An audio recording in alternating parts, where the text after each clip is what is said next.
Hello and welcome back to the channel. Today we're going to be installing the Water2 Water Filter System. If you've got social media, you've probably seen this advertised all over the place, and it's endorsed by Bear Grylls.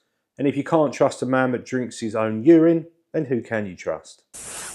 Ugh. Now the reason we've gone for this is because we're fed up of having to use one of these water filter jugs. Not only is it inconvenient, but it also uses plastic filters which aren't good for the environment. So, I haven't read the instructions yet. I've not even taken the film off the box. We're going to go through this together. We'll unbox this, see what we've got inside, and see if it does only take 10 minutes to install, as claimed on the advert. Right, so let's get into the box.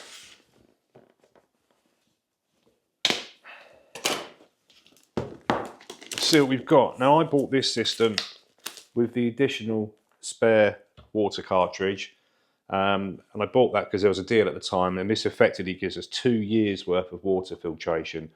We've got 1 year there and 1 year there. Cellophane off. Okay, how do we get in? Okay, push it open.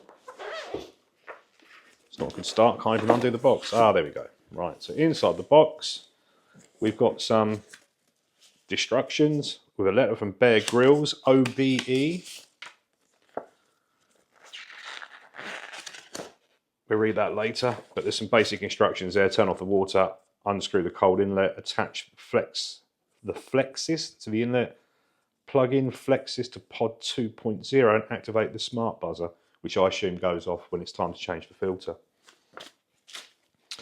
And here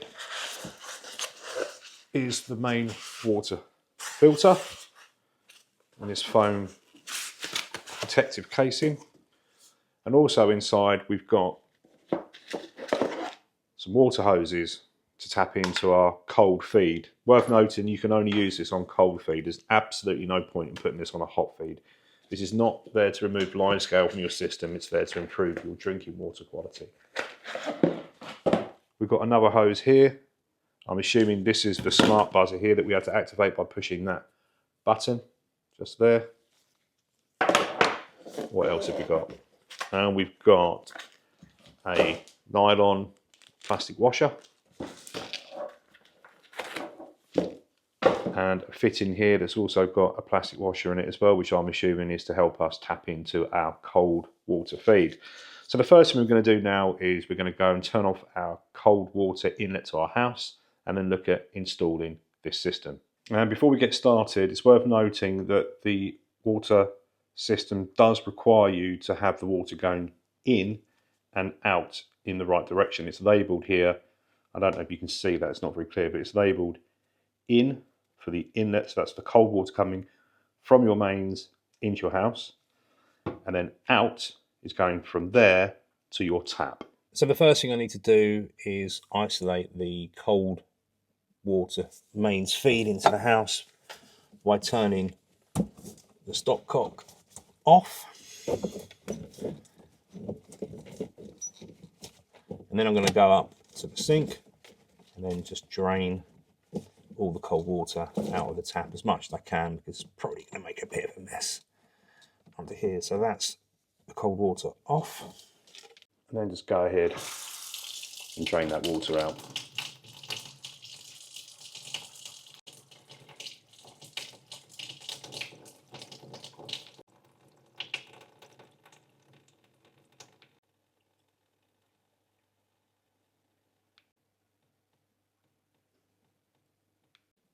So next I've identified where I'm going to install the filter, and as you can see here there's a tap there, or a stopcock. That's the feed to my kitchen sink cold water tap.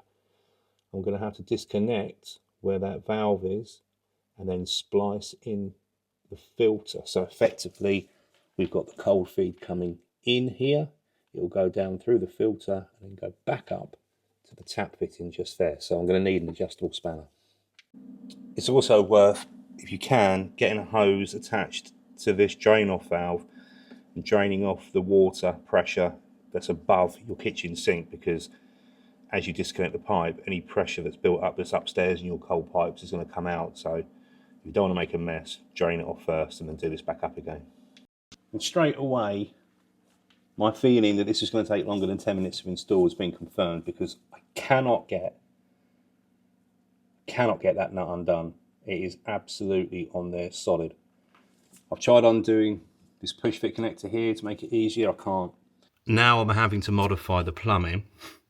I've had to disconnect the waste because that's in my way, because when I installed the kitchen I put the waste in after I put in the cold feed. So the 10-minute time to install this, I'm going to put that out there as probably. Okay, so after half an hour of around with this, I've finally now got my cold feed in and my outlet from the filter to go up to the tap. So let's get this filter connected up. Before I do that, I'll just show you what's inside here. Literally like a flask. There's the water filter there. So we'll get it in. And remember I said we've got in and out. These are just push fittings.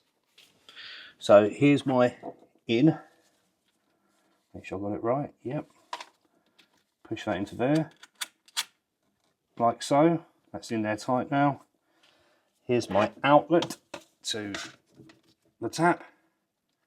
Push that in there like so. And that's it. Effectively the filter's installed. It does come with a sticky pad on the bottom so that you can mount it, you know, under your sink if you want to, but for now I'm just going to make sure it's all working and not leaking before I go any further. Okay, so I've turned the water back on again, and we don't have any leaks from the cold inlet, but we do from the waste where I disconnected it, so I need to sort that out. So that's all sorted, and yep, there we go. Water's now being filtered. So there we have it, the Water2 installed. 10 minutes?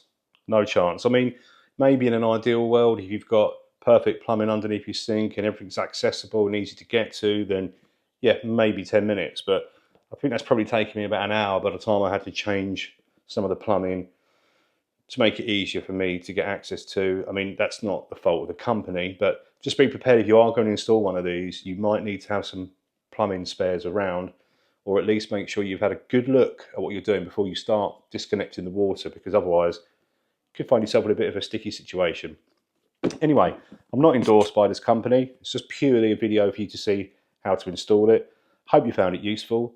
If you liked it, then please give me a subscribe, and I'll see you again in the next one. Cheers. Today I'm going to be unboxing and installing the Water2 Water. What is it actually called? The Water2, what is it?